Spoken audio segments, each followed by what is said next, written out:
right. Let me take a little sip of coffee first before we get started. Are there any Finnish coffee companies out there that want to sponsor the podcast?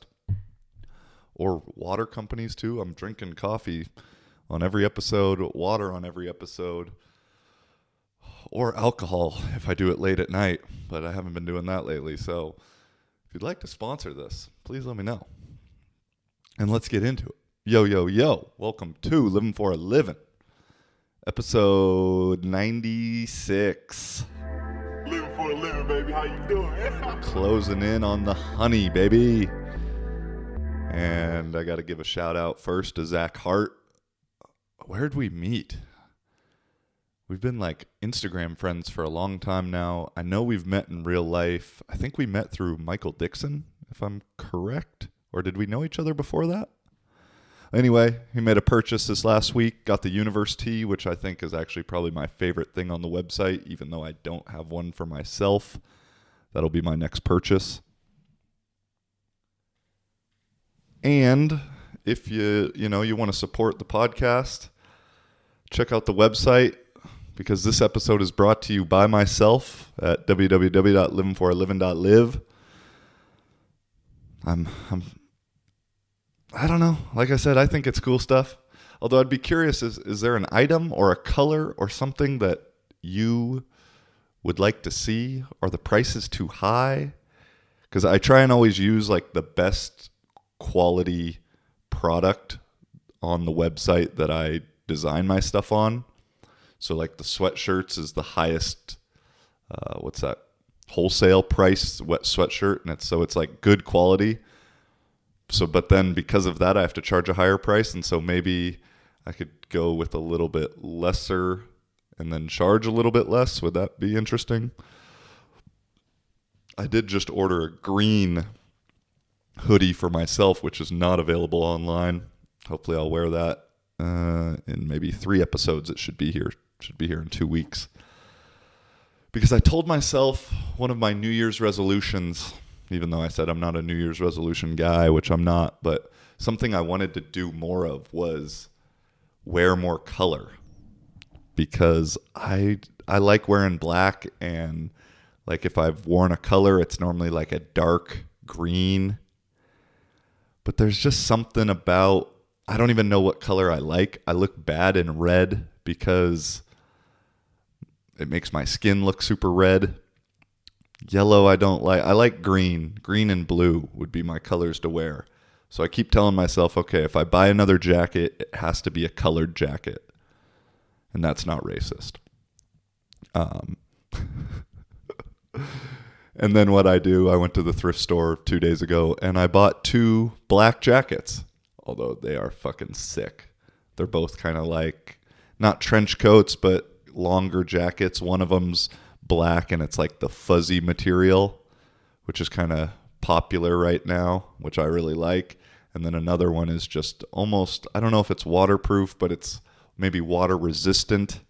I used to have a Uniqlo jacket that was very similar to it that got lost when I lost luggage. I think the first year I moved back from Europe to the States. So I got both of those for a combined price of like €28. But I'd like to wear some more color. So if you got any ideas with that, let me know. Something you'd like to, a living for a living thing that you'd like to see, let me know. Because it doesn't matter if I like it. If people don't buy it, it doesn't really fucking matter. And then also my homie Clayton, shout out to Clayton. I think 2 episodes or an episode ago, I made a comment that Henny was the #1 fan. And Clayton commented on one of my Facebook posts this morning, saying, hey, I think I'm number 3 to 6 because I'm going to give mom the number 2 slot. He's like, but I think I'm number 3 to 6 in the top fans of the podcast. So I kind of like thought about the joke of, I know there's a lot of people out there that listen every single episode. Elliot, Paul, Marcel, Clayton, Zach, a couple Zachs actually.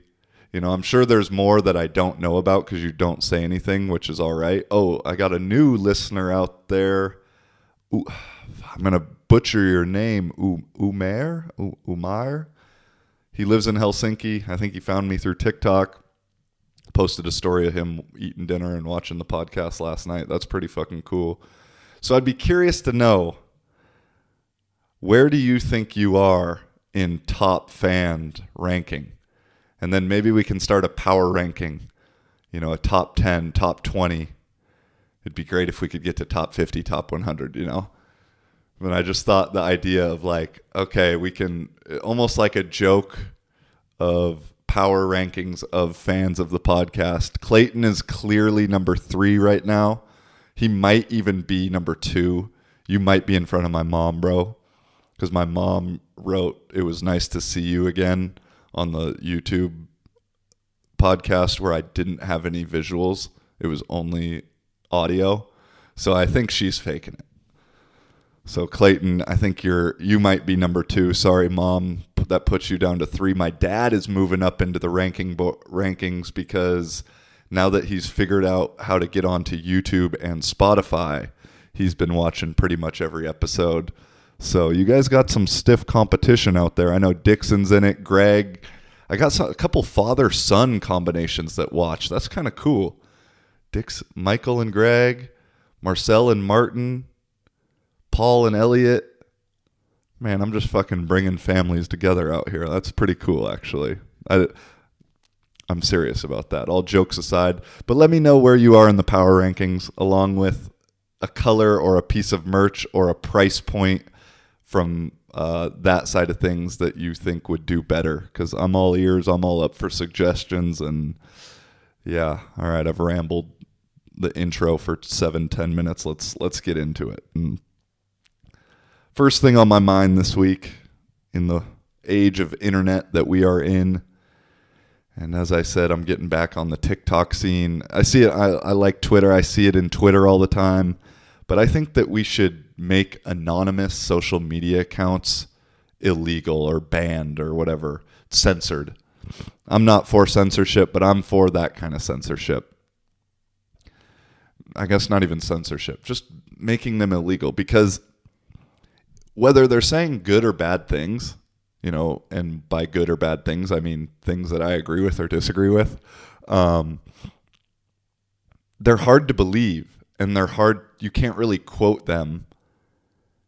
And so even when it's someone saying something positive or good or something I agree with, I don't really want to retweet it, because it's like, well, I don't even know who's saying it. It could be completely fake. And in my opinion, if you don't want to put your face or your name behind something, whether it's a post or a comment or whatever, then it shouldn't be said. I know that accountability is this thing that's going completely out of style nowadays, but I think we could use a little bit more online accountability in terms of that. And it makes this online bullying shit a lot harder, because the amount of negative, pretty much anytime someone talks shit on the internet, or pretty much anytime someone talks shit on TikTok, it's a user 457823343. Very, very rarely is it somebody that has their picture, their name in their profile, and then videos of themselves doing stuff.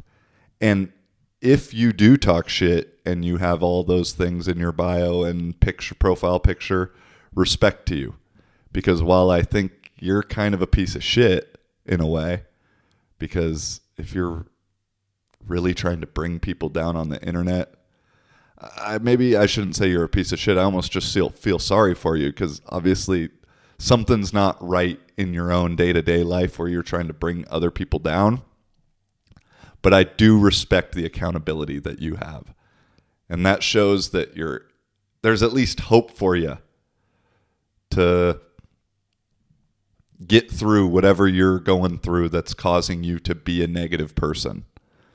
So that's just something that's been on my mind. And I understand that some people have these phony accounts because they're worried about their work, seeing what they say and expressing the feelings that they truly have. I get that and I understand it, but isn't that an issue? Shouldn't we address that problem? The whole freedom of speech thing, at least as an American, that doesn't sound very freedom of speechy.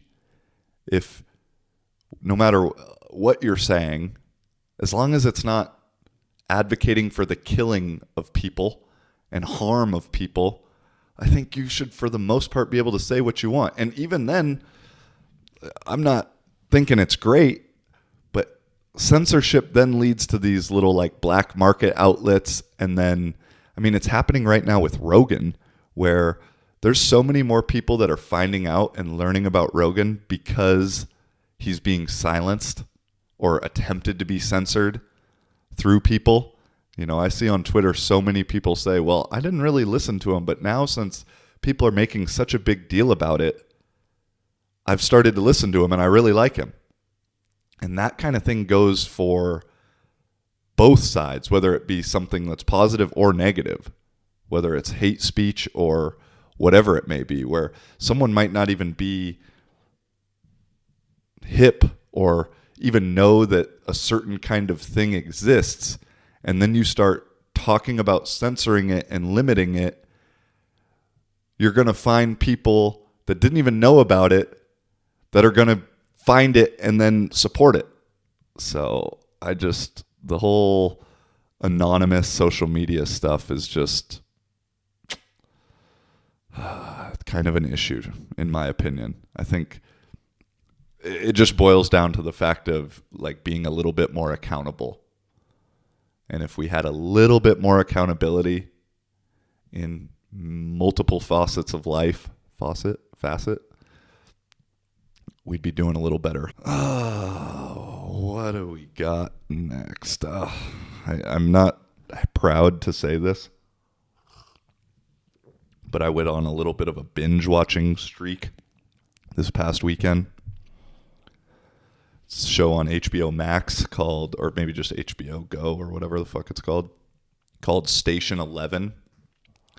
And for whatever reason, I don't know if it's just my own thoughts that are then being reflected and then I'm finding them in reality. But for whatever reason, I'm getting real attracted to some post-apocalyptic series and movies and that kind of thing. And this one, Station 11, must watch. Completely different post-apocalyptic show compared to anything I've ever seen. I won't give you the full synopsis. It starts really slow, though. You're going to want to stop it after the first, 2 episodes because it's a lot of setup, a lot of build-up. And you're, as a post-apocalyptic series, you're expecting there to be killing and violence and action all the time because that's what normally it is. And it doesn't have that in the first 2 episodes. The humor is a little bit undercover. Get through those first 2 episodes, maybe 3, and I promise it gets worth it.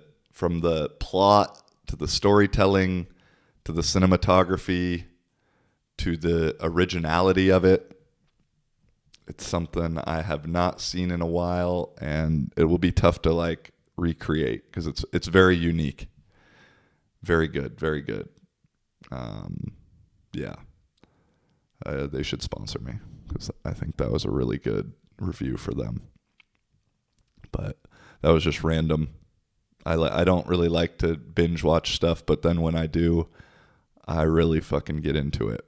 And now that I'm back here in Finland, trying to get back more on the idea, the concept of create content rather than consume it.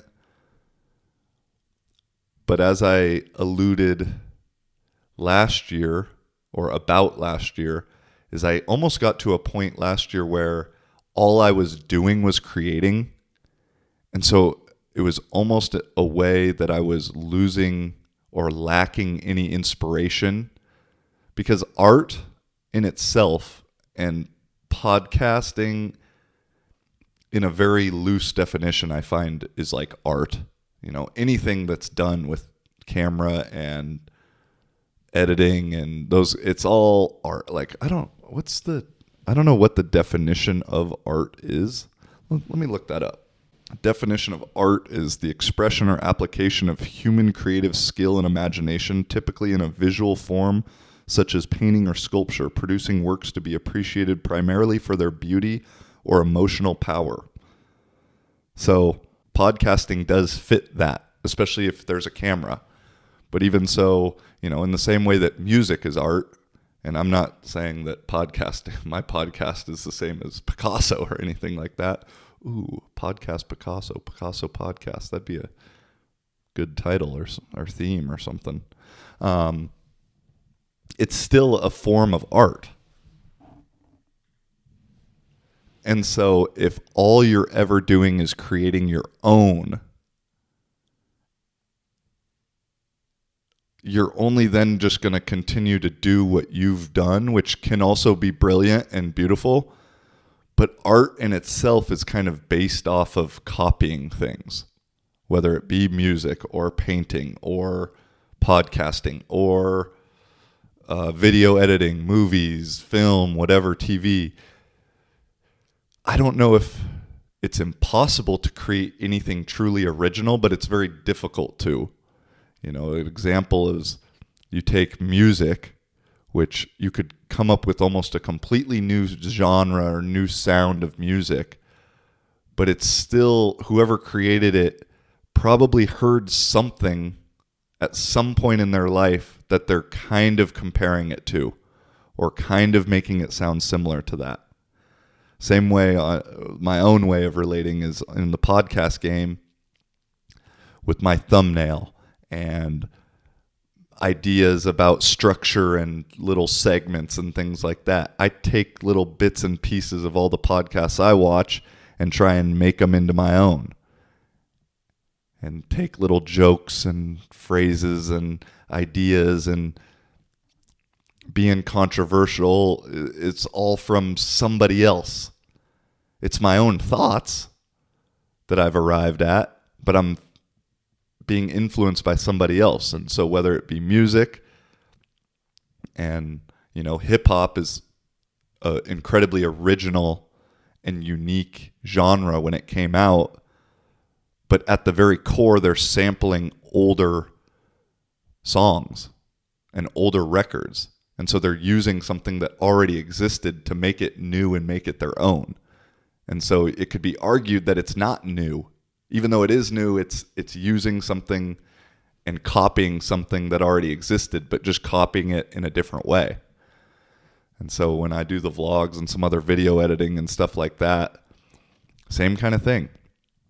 You're taking that little example of something I'd watched at some point in my life, say, oh, that was dope. I could do that, but with this little twist to it. And I don't even know how I got into that topic, to be honest. I know I was talking about, and Station 11, yeah, is obviously it can't be completely unique, but it had a lot of unique ideas that I'd never seen before. Oh yeah, and then I was saying that consuming versus creating, if all you're ever doing is creating, you only really have yourself to compare to. If you only consume, then you're never creating and it doesn't really matter. So I think there has to be a little bit of a balance between the two.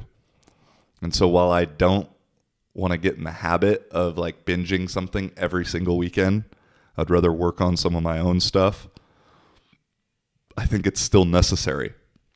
And that's an idea that's grown over the years because I used to feel really guilty if I would binge watch something because I'd be like, oh, well, I'm not creating.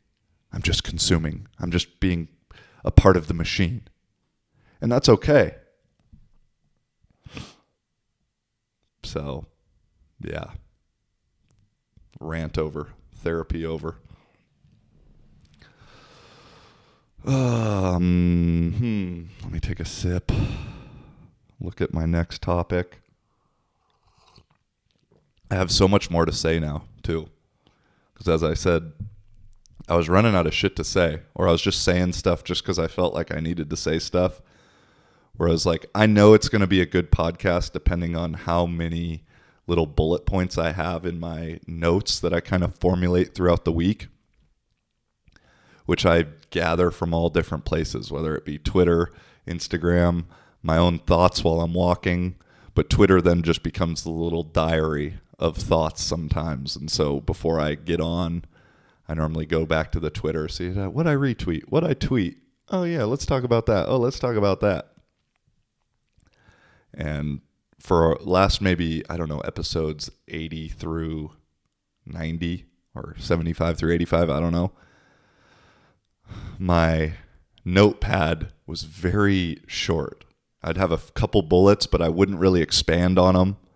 You know, here it's like I got a bullet with 3 or 4 things under it, and then maybe expanded 1 or 2 in a couple of those. So that break was really good for me. So thanks for sticking around. Like I said, God, I keep saying like I said. I got to stop saying like I said. Obviously, I fucking said it. You guys know. I'm the only one talking right now. Although I do want to get into some guest episodes. I went to the chiropractor on Monday because I got a little, I guess I have bicep tendonitis, they're saying, but I'm trying not to believe into that. Because they say one of the reasonings for it is just getting older. And to me, that's such a cop-out excuse. Maybe it is true. But if you just allow your mind to think, well, I can't help it because I'm getting older, then you can't fix it. And so I know there's much older quarterbacks than me that have gotten through it or keep playing. And so I think it's due to 3 months of living in a van and not exercising as much as I have in off seasons. Maybe the age has a teeny bit of factor to it. But anyway, I went to the chiro, and this dude, I think I'm going to try and get him on. Unique motherfucker. He's like, I don't want to say all the stuff he's done, but because if I get him on, then I'll let him talk about it and talk about some picking apples from a bunch of different trees. I don't know if that's a saying. I just made it up. Picking fruits from a different... He's done a lot of different shit. I'll put it that way. So I'd like to just get more and more people on. Before I left Finland last year, I had to get keys for the van made. And so I was talking to the locksmith a little bit. I think I'd like to get him on. Basically anybody that interests me first and foremost, but then also is in the sector of living for a living, meaning they're doing something that they necessarily don't consider work, and they're truly doing what they want. That's kind of the theme I'd like to get with the guests, and what I think I've done a pretty good job of thus far. You know, maybe there's, as I look back on it now, maybe a couple guests don't fit into that thing, but at the same time, I think they're trying to fit into it, and I'm judging right now, which I need to do less of.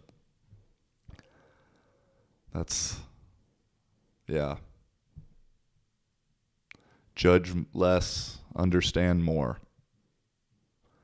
I think that's a cliche idea, but I think our natural human instinct is to always judge first and foremost. It's how we stayed alive at certain points in history. But now, when you don't have to worry about the lion in the woods or the bear in the woods or whatever, you don't need to judge and you don't need to compare. You don't need to find a specific pattern in order to put someone into a specific box so that way you can internalize it and literally survive. Big picture. And so instead of judging, and I struggle with this, especially now, I think I've lost a little bit of sympathy or empathy over the last couple of years for some people, just because it feels like it's been lost for me as well. You know, these last 2 years, I think the human connection in a certain way has shifted. I wouldn't say it's gotten worse, but wouldn't say it's gotten better. It's just definitely a little, it's still there. It's just kind of been, there's like a layer of dirt over it. That it's, some people, the layer is super deep. Others, it's just the same. Because at our core, we all just really want to connect with humans. You know, I was going through the grocery store line. This is always my common fucking story. And I ask people how they're doing. Because I didn't do that last year, and it started to wear on me in a bad way because I was not feeling like myself. So I asked the girl, "Hey, how's it going?" She said, "Oh, I'm sorry, I don't speak very good English." I was like, "Oh, no worries, mita kulu." It's like all I really know in Finnish. And she said, "Good." And the guy behind me, I don't even know what he said, but he joined in on the conversation. And we all kind of chuckled. I did the like stereotypical, didn't really hear what you said, but I didn't want to ask what you said, so I just kind of laughed with him. And I looked at the girl, I said, "Well, I'm sure your English is much better than my Finnish." Like, no doubt about that. And that kind of made her feel good. The guy behind it, as I was leaving, she said, "Thanks, have a nice day." I said, "Kiitos, hyvä päivä." You know, we shared a little smile, and then I could hear, as I'm bagging my groceries, that the guy behind me and the girl were having like a very friendly conversation. And I'm not saying I created that and without me it wouldn't have happened. Maybe it would have happened regardless. But I feel like I kind of broke the ice for that to happen, because a lot of times here in Finland, when people are just going through the cashier line, it's like as mundane as fucking possible. And it's just, terve, moi, beep, beep, beep, beep, 3322, beep, kiitos, and off it goes. And so being that little icebreaker, that little bit of a pattern interrupter for someone's day, I'm all right with being that. Because you remember that type of shit. You know, I don't know if that girl went home and told her boyfriend or roommate or parents or whoever the fuck she lives with that, "Oh yeah, there was this weird friendly American guy that talked to me." But maybe. I remembered it. That's all that really fucking matters, right? And shit, speaking of groceries and grocery stores, if I ever move back to the States, I am now qualified for a job that before I moved to Europe, I was not qualified for. And that is being a grocery bagger. Because out here, you always have to bag your own groceries. And man, I have got that shit down to a science. I can fit so much into one fucking bag. And that's like the ultimate male masculine thing. You know, whether it's getting all the grocery bags from the car to the house, you have to do it in one trip, or else you're not a man. Or when the more modern city version of that then is having to fit all of your groceries into one bag. No multiple bags. And so figuring out the grocery Tetris of how you're going to put everything in the bag, I enjoy. And I'm fucking good at it too. I can get about 40 euros, 50 euros worth of stuff into one bag. And I'm proud of myself because of that. And actually, not to get sexist on here, but I'm going to say this because I think it's scientifically proven. I think there's something different with, like, generally speaking, of course, not everybody and not every woman and man and fuck. I hate that you always have to lead into sentences, what I'm going to say, with sentences like that. Or generally speaking, I think guys have better, like, spatial planning.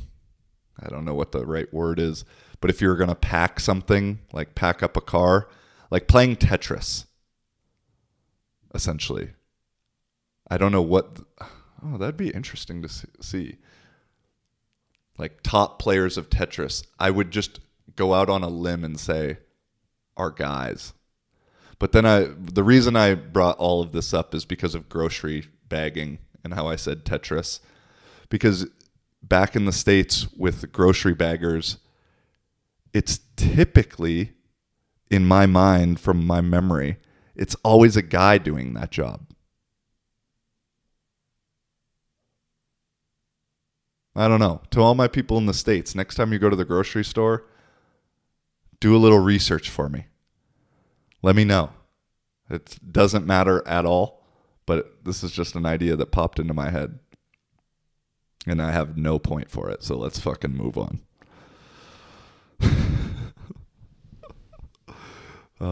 Man, but the one nice thing about being back in Finland right now is when you leave the house, you don't have to think, oh, fuck, did I forget my mask? Where's my mask? Because out here, it's not required. It's only recommended. And I appreciate the recommendation, but I'm not going to wear it. And so it's just a beautiful thing after being in Portugal for 3 months where the mask Nazis all are hiding out right now. To not have to do the phone, keys, wallet, mask check.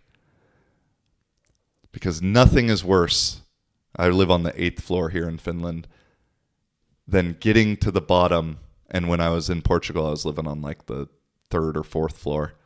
Nothing is worse than getting to the street and getting halfway down the block and thinking, fuck, I don't have my mask. And having to turn around and start the whole day over. Yeah. And of course, as always, we'll get into some more COVID craziness. I have some more things regarding masks coming up. We'll get there, but we're going to keep it moving. That was just something that popped into my head right away. That it's just such a relief to not have to remember that.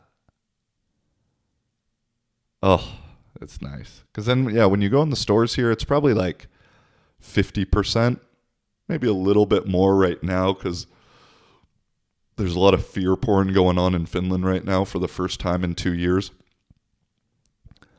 But it's nice. I always, when I see someone who's working at the store not wearing a mask, I'm like, that's my people right there. That's my people. And speaking of supermarkets, damn, I could have done a much better segue from 2 topics ago into this one. But speaking of supermarkets, it's come to my attention that Lidl is the supreme supermarket and there's not even any competition. From the prices to not having to weigh the fruit and vegetables yourself to the bakery section,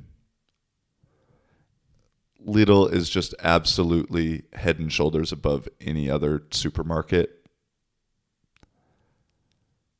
The only issue that I don't like with Lidl is sometimes it feels like there was no thought process going on in terms of the organization of it.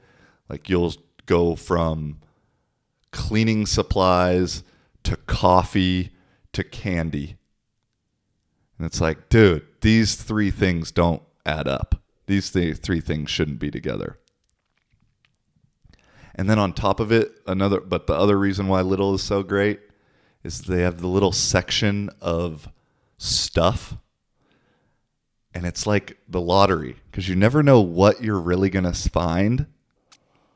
But you have to look because sometimes there is some gold items there. I've gotten a long body pillow for like €8, €10. I got a new big whiteboard for like €9 or €10.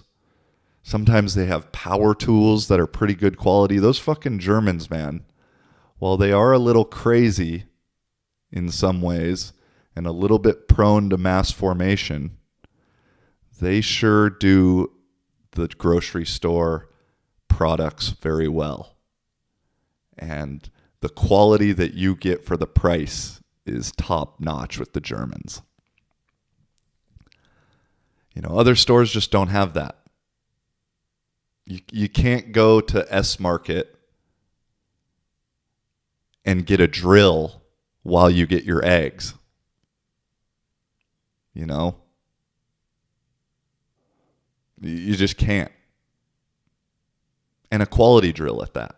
So, no, Lidl, please sponsor me, Lidl. The only issue, I need to get a car because the closest Lidl to me is like a 15, 20-minute walk.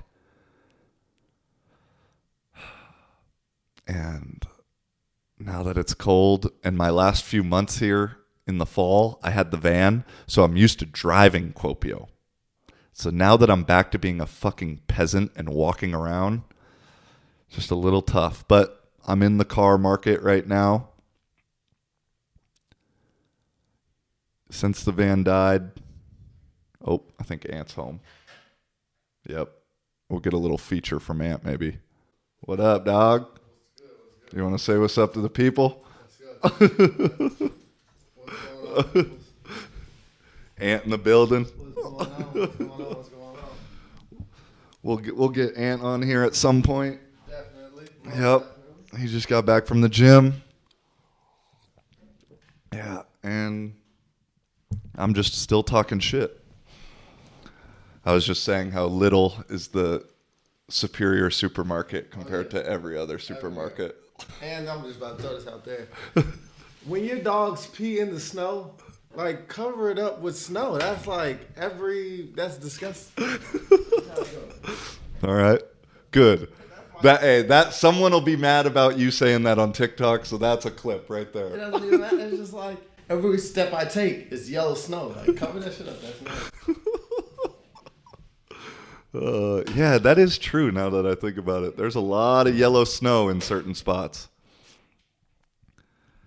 At least it's not shit, because in Portugal and Spain, bro, Shit too, for sure.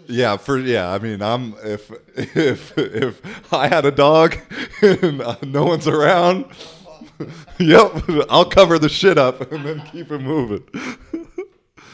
But yeah, Portugal and Spain, man, that's the mecca of dog poop in the streets. And I was taking care of some dogs before I left in Portugal, and I'd bring little shit bags with me. But if the dog shit, I'd do a little look left, look right. And if nobody was coming, we just kept it moving.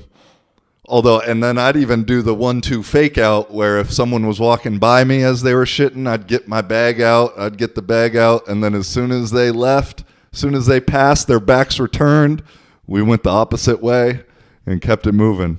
So, yeah. I'm probably guilty of that too. Let's see here. What do we got next? I think I was done with Little. Yeah, I guess we can. That's a good little segue into some Finnish topics, Finnish lifestyle stuff. These are always the clips I make on TikTok because people, that's the little niche I am on TikTok is Suomi TikTok, Finland TikTok.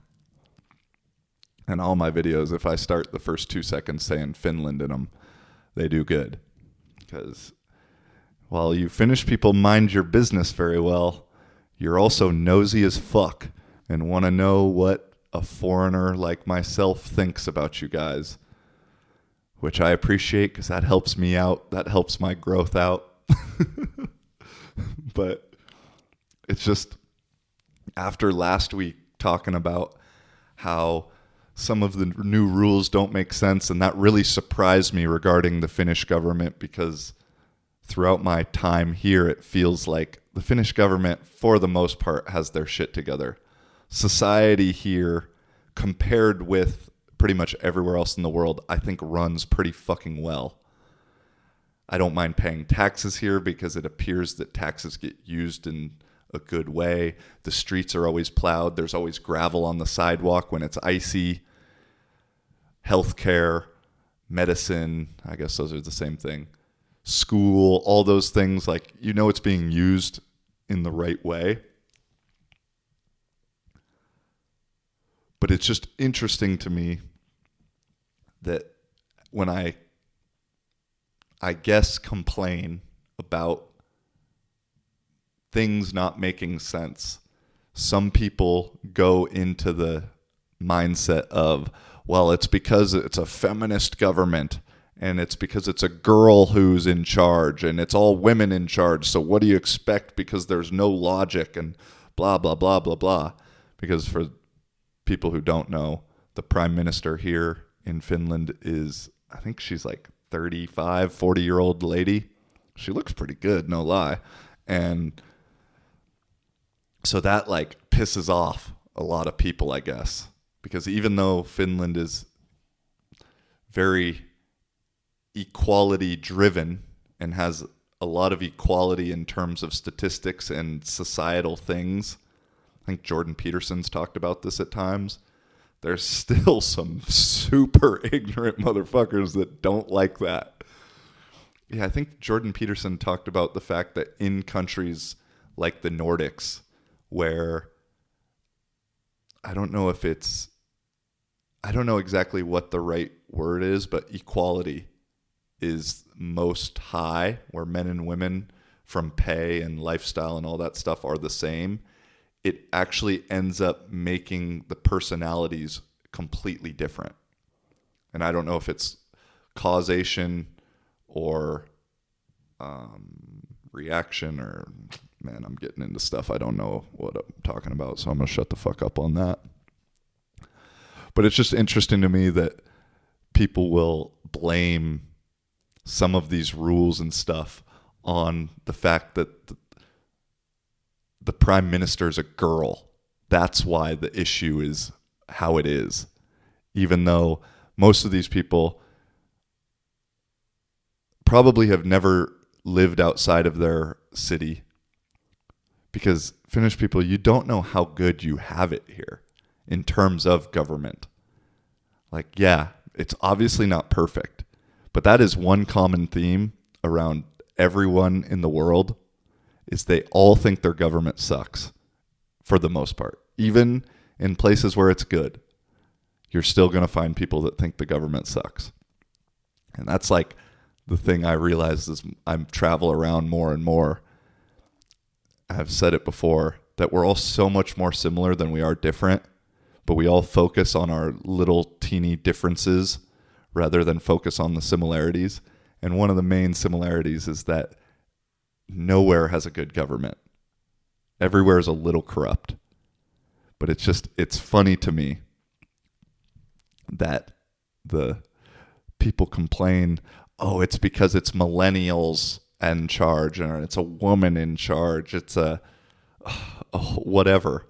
And I just want to say, if you really think it's so bad wherever you live, and there are a few exceptions, I think Venezuela, North Korea, maybe in super poverty-stricken places in Africa, maybe really bad places in the Middle East that are incredibly oppressive, But for the most part, in first world places, if you live in a first world country and you think where you live is so fucking bad, go move somewhere. Go live somewhere else for a little bit. And maybe you'll still think where you're from sucks, but you'll also then see some positives. And you'll see, oh, it's not so bad as I thought. Or actually, we do this really well. At the end, experience gives perception. And so the less you experience, the smaller your perception is going to be. So it's just always funny to hear the people complain about that, or not complain, but it's just funny to hear people give the reasoning for why things are the way they are here, when out of the last 2 years, it's only been the recent maybe 3 to 6 months that have been a little confusing in terms of why the rules are the way they are. and then they're going to blame that on it being a woman or a millennial or whatever. And then it's like, you look around the world, most all governments are ran by old dudes. Is that much better? As an American, our president right now is a 78-year-old corpse that doesn't know anything what's coming out of his mouth. I personally would much rather have a 40-year-old woman in charge than a 78-year-old dude. I mean, how the fuck does that even happen?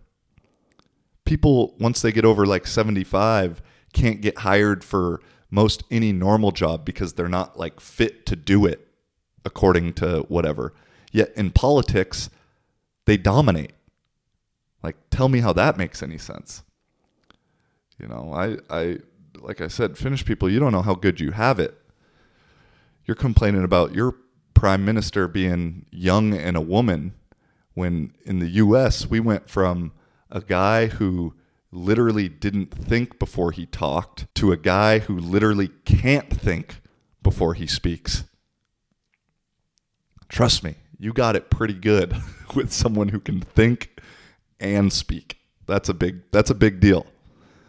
It's ironic we're saying that in 2022, that someone who can think and speak, that's two good qualities that we're missing in the presidential position in the U.S. Yeah. Holy smokes. My other things, I don't know if I'm just saying this in order to trick myself into enjoying the winter here, but the Finnish sunsets during winter might be some of the best in the world.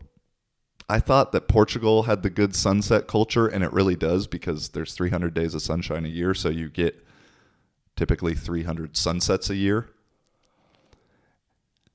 Here, you're lucky to get one fully sunny day a week, but on that one fully sunny day a week, especially in the winter, the colors that come out, I have a new favorite color that's like this blue-pink combination that, again, maybe I'm just tricking myself into enjoying the fact that the sun is setting at 3 p.m., but it's fucking beautiful, and it's something I appreciate.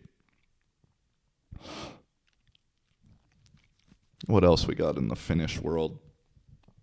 Yeah.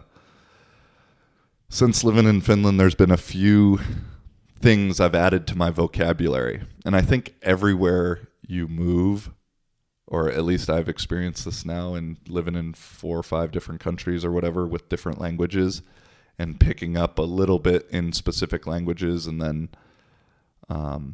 you kind of adopt little sayings, or for me, things that I translate then into English because I know they get said in whatever language of the country that I'm living. But this isn't even a word that gets spoken. But I say it now after living in Finland, and that's just And you can say it for something good, something bad. It's kind of just like an acknowledgement that you heard someone talk. It's kind of like saying, I hear you, but I don't agree. And I use a little filler space. Someone says something, just go. In English, I'd probably say, But in Finnish, I'd say,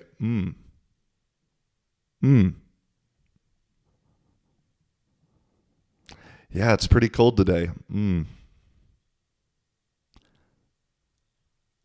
Yeah, we got to do this and then go there, and then after that I'm going to come here and blah, blah, blah. It's like, yeah, I'm acknowledging I heard you, but I don't really want to say anything. I don't have anything to say. And there's a few other things, like in Portuguese. I mean, I speak decent Portuguese now. But the first year, it's just Portuguese people say these things because they say them in English because they say them in Portuguese. And I didn't notice I was even doing it until my mom came and visited. And the thing in Portuguese that you'll say is, yeah, yeah, yeah, yeah, yeah. Like if someone's kind of similar to the It's like to hear and agree and understand, like, yeah, I hear you. Yeah, yeah, yeah, yeah. Yeah, yeah, yeah. Because in Portuguese, it'd be, sim, sim, sim. Sim, sim, sim. Yeah, yeah, yeah. And my mom was like, why the fuck do you keep saying, yeah, yeah, yeah, yeah, yeah? Because in a way, in English, it's kind of rude to just be like, yeah, yeah, yeah. Yeah, yeah, yeah. And then my other two things from speaking Portuguese that I'll use when I'm speaking English to a Portuguese person. Because I think I speak really good English for a second language person so that they understand. Because I'll slow it down and I'll try and, especially Portuguese, I know the like words that they use that are slightly different than what we'd use in English. For example, they use the verb to stay way more than we would. Like I stayed with cold, or I stayed, kind of, they would use the verb to stay the same way we use like keep. I don't have a great example, but some of the other words that I never would say in English before I moved and learned Portuguese would be of course, because in Portuguese and Spanish, claro, claro, of course. I would never say that in English normally. But now it's kind of in my vocabulary. Of course. And then my favorite is more or less. Mais ou menos. Más ou menos. And they use that because they don't really have the word kinda or sorta. In English, we'd say kinda. Do you like that? It was fun? Kinda. They don't have that. They'd say, mais ou menos. Más o menos. And so then when I speak English to someone, or even just in my own vocabulary, because I kind of like do the double reverse translation from English to Portuguese back to English, I'll say, more or less. So it's kind of funny how like weird little vocabulary, cultural things rub off on you depending on where you're living. Because at the end of the day, you know, there's the saying of, you're the average of the 10 people you spend the most time with. So if you spend the most time with 10 people in one country, you're naturally then going to become more similar to people of that country. And my last thing regarding Finnish life and Finnish culture this week is we've all heard of the Irish goodbye, right? You know, that's where you're at a party or an event and then you leave without saying goodbye, and you also do it without being noticed. Well, I'm here to tell you there is something very similar, and it's called the Finnish goodbye.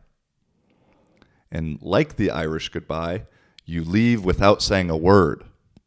But unlike the Irish goodbye, where you're trying to leave kind of secretively, the Finnish goodbye, you do not give a fuck if anybody sees you leaving. You almost want people to see you leaving, as you don't say anything. I'll give a guy a ride home sometimes, and he will just get out of the car when I get to his house and not say a word. And like the first day it happened, I was like, fuck, is he mad at me or something? So next time I saw him, I was like, hey, bro, everything good? Yeah, great. How are you? He didn't say great. He said, okay. I said, well, you got out of the car last night without saying anything. He's like, so? I was like, you're not mad? No. That's just how I get out of the car. So, all right then. So, the Finnish goodbye. And when I first moved here, I was like, damn, motherfuckers don't like me.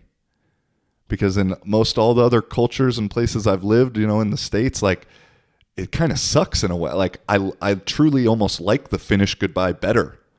Because it's kind of a hassle. In the States, you leave practice or you leave a party or whatever, you got to go around, hey, I'm leaving, bye, dap somebody up, see ya, have a good night, thanks for inviting, you know. You have to go around even to people you don't really like or want to talk to. And in Finland, you just message them the next day. I left. But yeah, same thing. Czech, Spain, Portugal. Poland. You normally always said goodbye. But here in Finland, no goodbye necessary. Do the Finnish goodbye. And also, on the subject of goodbyes, how fucking hard is it to say goodbye and get off the phone with your mom? I think that is an issue that spreads. Again, that is an issue that we all share, and it's very similar no matter what language you're speaking. But how tough is it to get off the phone with your mom? You say, all right, Mom. I'll talk to you later. I got to go to bed. I got to go do this. My phone's dying. Okay, I love you. Have a good day. Oh, did you hear about the neighbors? They got a new dog. Did you see that on Facebook? No, I didn't see that. Oh, yeah, it's a great dog. And, well, actually, yeah, also your cousin, their dog, it's having problems. And okay, Mom, I gotta go. Okay, yeah. All right. Well, have a good day. Oh, have you talked to your dad lately? No, Mom, I haven't. Oh, okay. Well, he's doing this and da-da-da-da-da, yada. Yeah. All right, Mom, I love you. I gotta go. Okay. Have a good day. Yeah, you too. Hey, did you see the new episode of whatever show? No, I didn't. Oh, well, it was really good, and I really liked it. And here's what happened. It gets to the point where, okay, Mom, I am hanging up the fucking phone. All right? Okay, I love you. I'll talk to you soon. Bye. My mom listens to this podcast too, so she might think that's funny, but also might not like that little segment. Sorry, Mom. But it's true.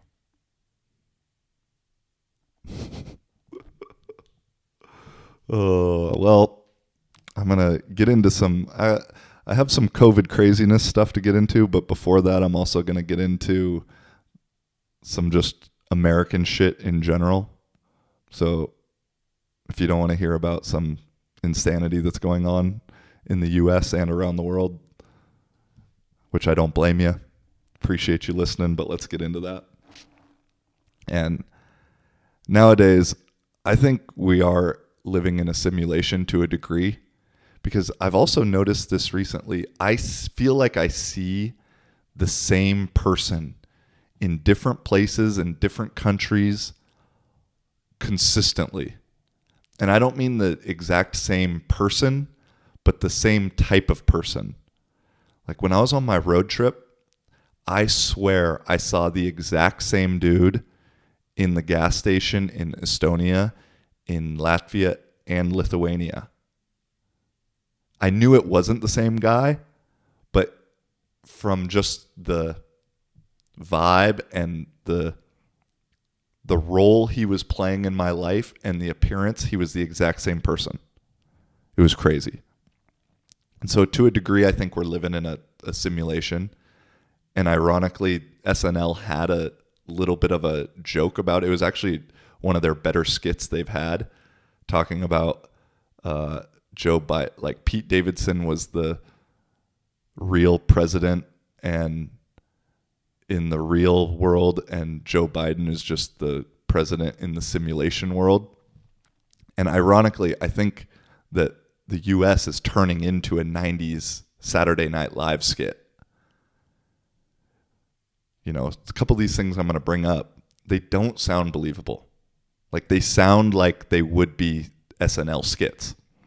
And the first one is that 2 LAPD officers got fired last week and then lost their, what's it called? Protest. When you protest something.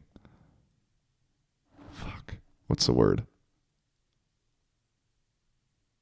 They challenged it. They lost the challenge. I can't think of the word right now. But they got fired because they didn't respond to a call because they were playing Pokemon Go.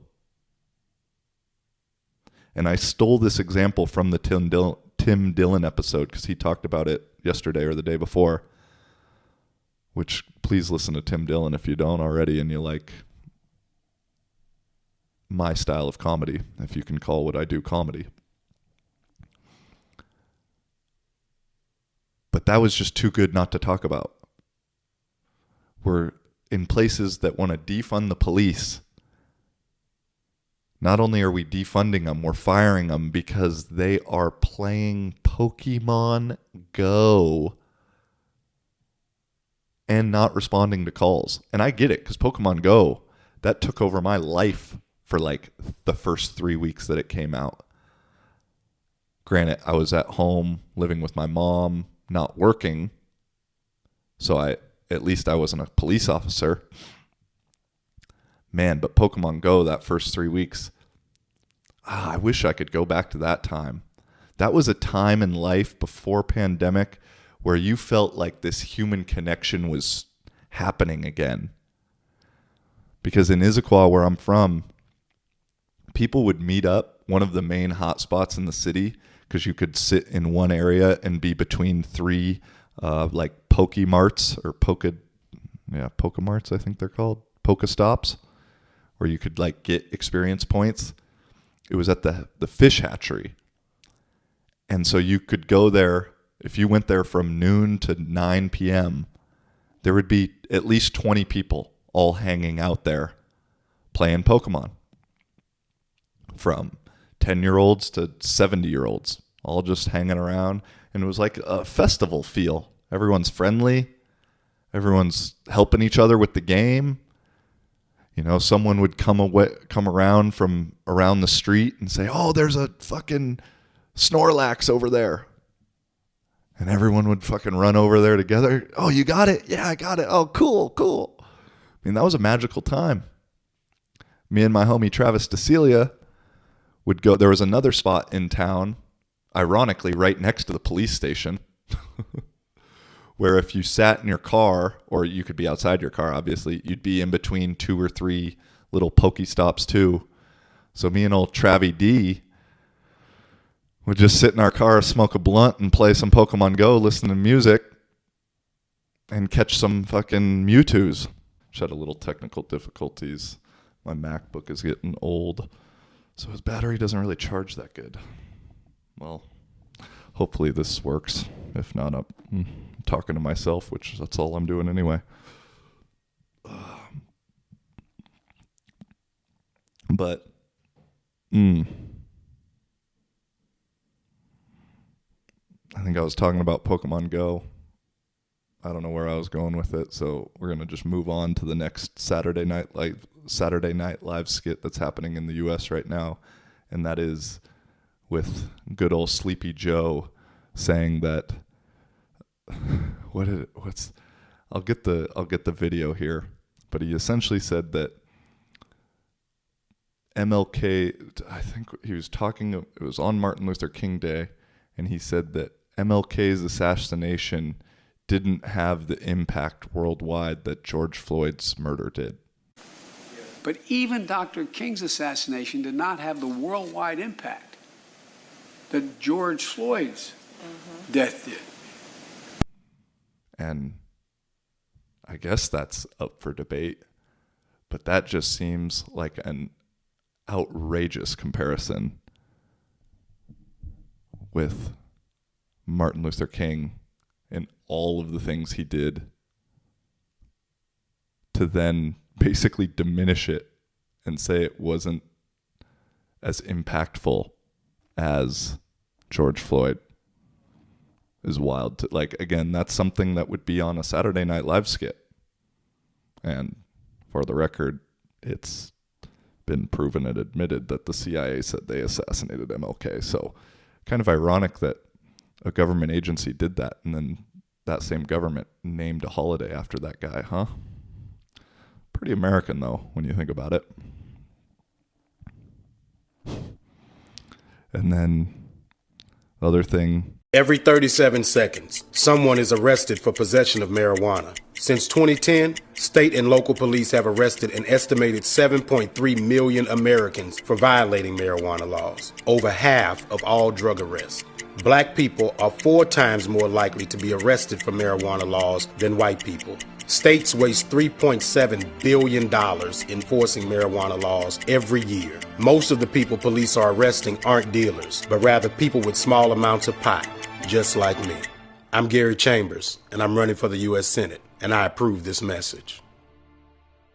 Louisiana senator running for office, smoking a blunt in his campaign video, his first campaign video.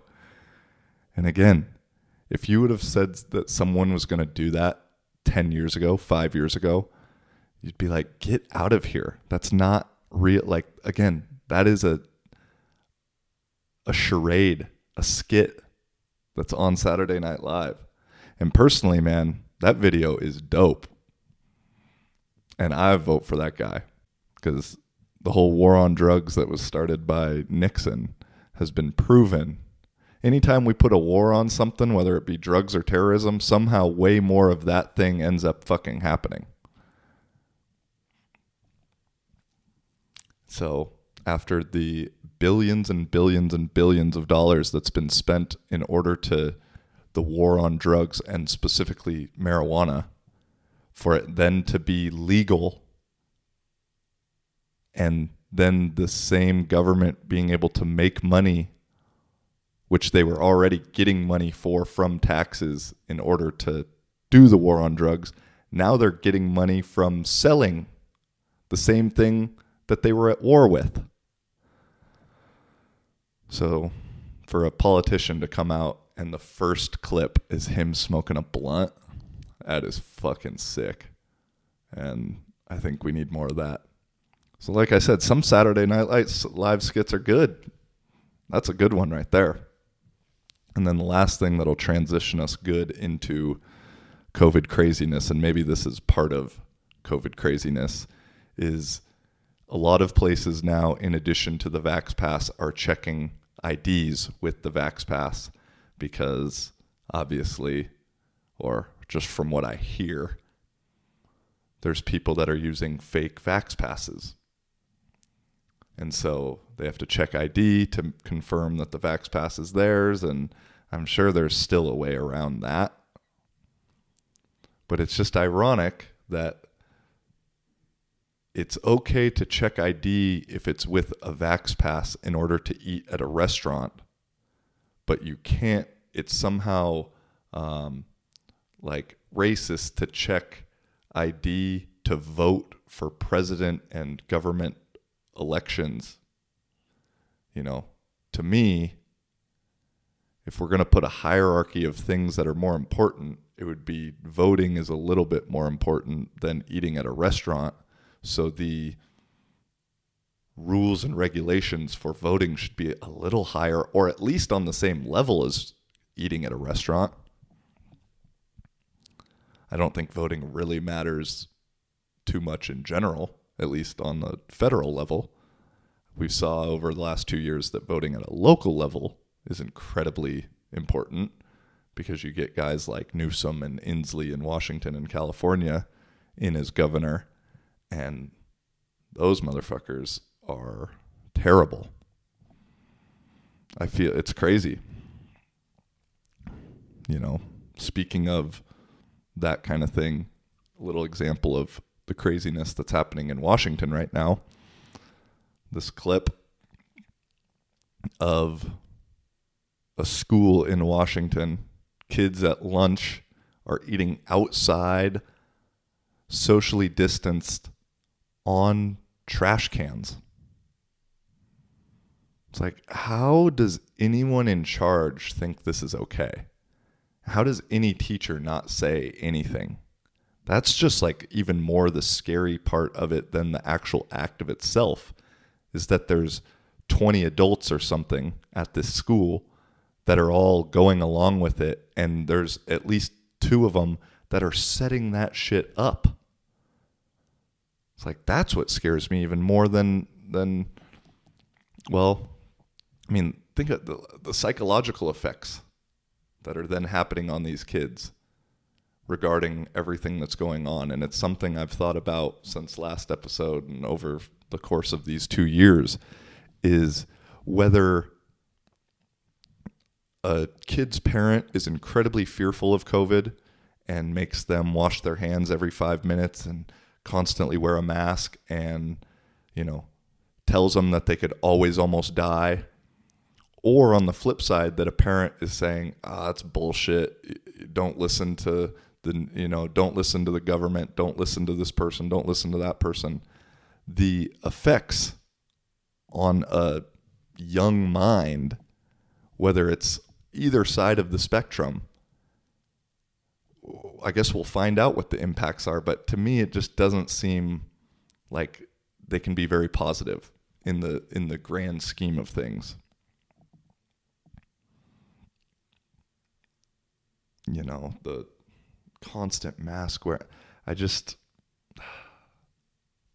don't know. The masks kind of trip me out because now, after a year and a half where you just had to have anything covering your face and people are wearing fucking bandanas and this and that, now they're saying, oh, you need the N95, and if you don't have the N95, then it's not good and you're not allowed into places. I have a British friend who was traveling in Germany, and he said he literally got kicked out of the supermarket because he didn't have the right mask. And he said he had, the same cloth mask that he'd been wearing all 2 years. It's like, and now it's not allowed. Even though, again, conspiracy theorists for back then, which I guess I'm part of that group, was saying, I don't know what good a cloth mask is really doing from a truly health standpoint, besides actually probably fucking you up more because you're breathing in some dirt that's been sitting in your pocket. And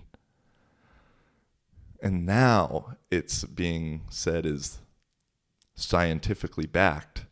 But if you said it a year and a half ago, you were censored and called a conspiracy theorist. So it's just like the next episode of was a conspiracy and now is a fact is that. And I just think on the whole mask thing, like I said, I love not having to wear them here in Finland. But to me, it's just a conditioning thing of getting people used to doing something that they really don't want to do and putting up with it and getting by with it. And I know in life you got to do some shit that you don't want to do, and that's part of life. But the mask is, again, it's a small inconvenience. I agree. It's not the end of the world. Do I think it helps? Not really. No. Maybe if it was used in a perfect way every single time, but 99.999% of people aren't doing that, which is an ironic statistic that's also made up. But, you see people constantly touching it, wearing it on their elbow. That's, I think in 10, 15 years, Prada or Balenciaga or something's going to come out with a bracelet that looks like a mask. And it's going to be called like the pandemic bracelet. Because those super designer companies love to like do shit that makes it look like old poverty-stricken things, whether it be holes in the clothes or whatever it may be. But it's just this idea that you have to constantly do something that you necessarily don't agree with and don't want to do. And in a short term, I don't think it has much impact. But over years, in a long-term thing, that it's a conditioning effect psychologically that it makes then whatever the next thing is that's a slightly bigger inconvenience that you don't agree with and you don't really want to do, you've already kind of set aside your morals a little bit and said, okay, well, I'll do this. And then, okay, well, I'll just do that. And it's just not that big. It's just one more little thing.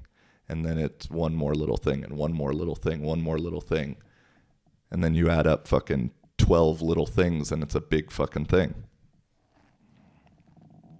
So at this point, I don't get what the point of A, the vaccine is, and B, the vaccine pass is.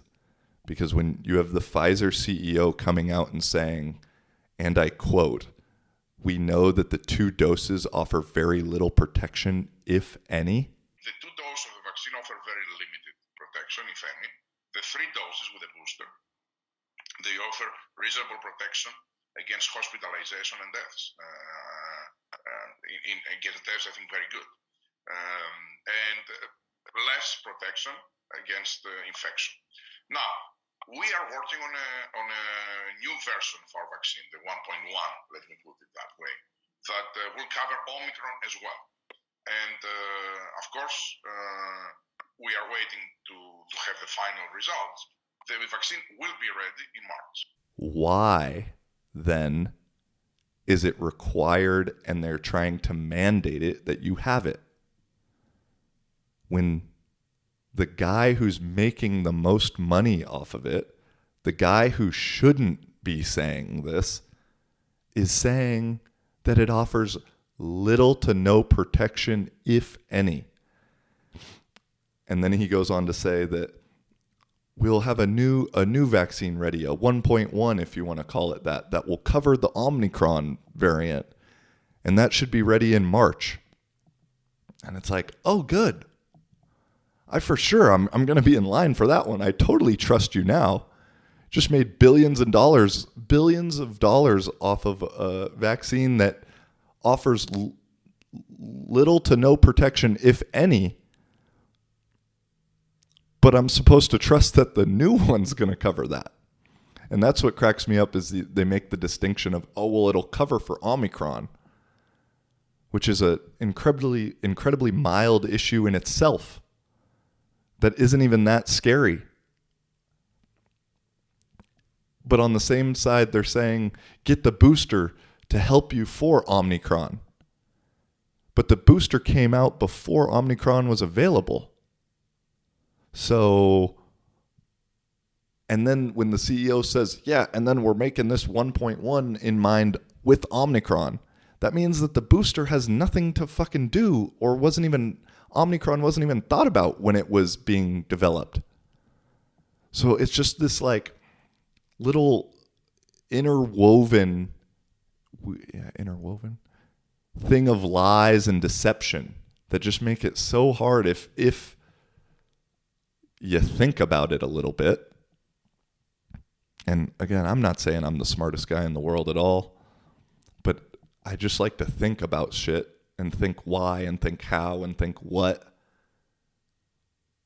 And when you ask a few of those questions, it just coming to a logical answer, which again, logic is being thrown out the window along with accountability right now.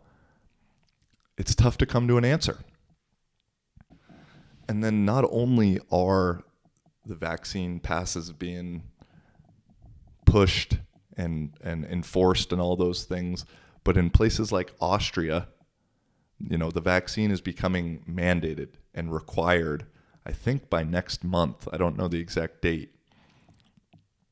And they're going to have people going around checking people to see if they're vaccinated. And if they don't, you can receive a fine up to $3,600, which you can then receive that fine 4 different times per year, up to 4 times a year. So you can get fined almost $15,000 a year for not being vaccinated if you're caught. And you know probably what happens to you if you can't pay that $15,000, right? You probably go to jail. So you're essentially then being locked up for being unvaccinated. And they literally have government officials going around checking people's papers that ultimately eventually locks people up in Austria. Obviously, we don't learn from history because that sounds far too familiar to something that's happened less than 100 years ago. There's only one step after being locked up that needs to happen for it to be the same.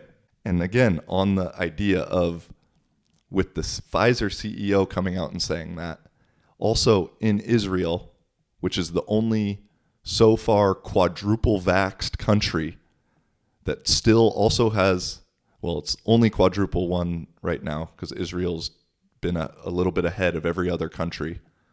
So a lot of people there have the vaccine plus 2 boosters. They also have mask mandates in play, vax passes in play, and they're currently experiencing their highest amount of daily cases ever right now.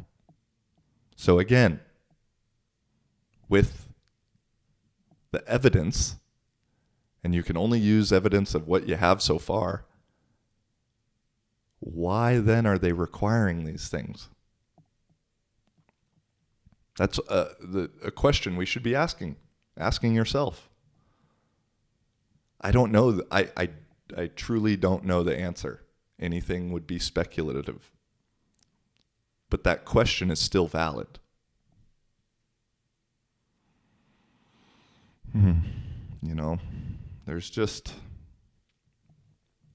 some weird stuff going on. To get back to middle Europe, there's German political leaders like that have declared opponents to COVID restrictions as enemies of the state. And again, to me, it's just, I mentioned it earlier, is German people, for whatever reason, seem to be much more prone to this like mass formation ideology. And again, if we learned anything from history, which you think the places and the people that it happened to most directly would learn the most and the fastest, but typically that doesn't happen. You would think if a government's coming out and saying that people are enemies of the state, or in the governor of Washington, Inslee, said that the unvaccinated are essentially domestic terrorists. You would think when things start and phrases like that start being used, you'd think little alarms would go off in people's heads like, hey, that might be a red flag for something bad to come. And even though that stuff's happening, I still have an incredible amount of hope that this stuff is close to ending. Because on the flip side, places like Scotland, places like Portugal, places like Florida have no restrictions, are getting rid of everything. And so there's this little teeter-totter of, while some places are going extreme and fining you and jailing you and sending you to quarantine camps like Australia, there's other places that are on the complete opposite. But that's also to be expected, because I know it gets thrown around rather loosely, but to compare it to the Holocaust, it's not like everywhere in the world was fucking doing the Holocaust. It was just one place. While that was happening, there was places all around the world that wasn't happening. And so it's normal then for some fucked up shit to happen and governments to respond in a certain way in one place, and in other places they don't.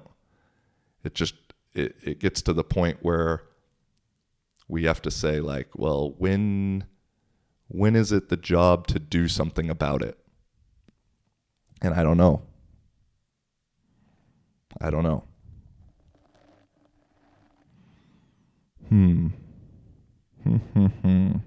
Got one more video here. I just need to know that now. I'm just drinking my water, dude. Okay. Like this right here. Okay. I can have this off in order to drink water. Right now. I just said that, but I want to know because my crew members asked me twice. Now you're not drinking. You're holding it in your hands, so your mask should be back on. Don't you have to put it down so you can take a sip and then take another sip? Okay, we're not going to get into it. Because the mask goes on. If I were to take this off right here, right? There you go. And then every single time I take a sip to put it back on. You got it right there. That's how it works. It doesn't work because my hand's not free. Okay, so then put your phone in your lap and then you can put your mask up. It's really not that hard. It doesn't make any sense. I'm drinking water. water. It doesn't have to make sense. Say that again? That's the policy. It doesn't have to make sense. That's the policy. So if you don't like the policy, we have the door right up there, and it's still open, and the gentleman's right there waiting. So if it's going to be an issue, then we're just going to have to leave. The policy of not being allowed to drink water on a plane. Okay. It has.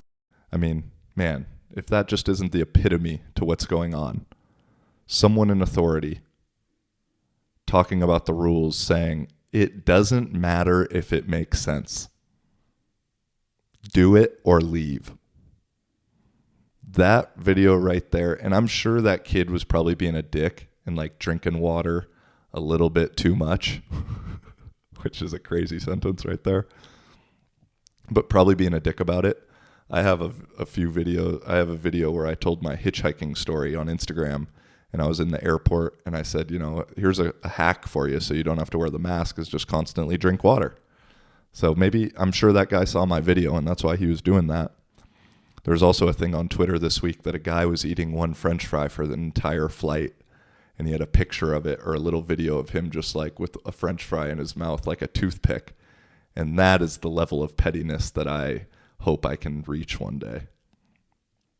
But that just, those type of things of like, it's again, science that when you put certain people in power, or almost anyone in power, but especially a weak-minded person that didn't necessarily ask for the power, or a weak-minded person that did ask for the power, that's probably even scarier. But when you put those people in those positions, they then tend to abuse their power. I think I've told the story of before my senior year of college football, we had a coaching change. And so for the off season, we didn't have a coach. For the winter, we didn't have a coach. So the head strength and conditioning coach was essentially our boss and was our coach, because he's the only, you know, we're still doing workouts and he's fucking in charge. And I think he's a great dude and I really like him. And I could probably call him up right now and we'd have a good conversation, even though I haven't talked to him in 5 years. Shout out to my guy Foggy.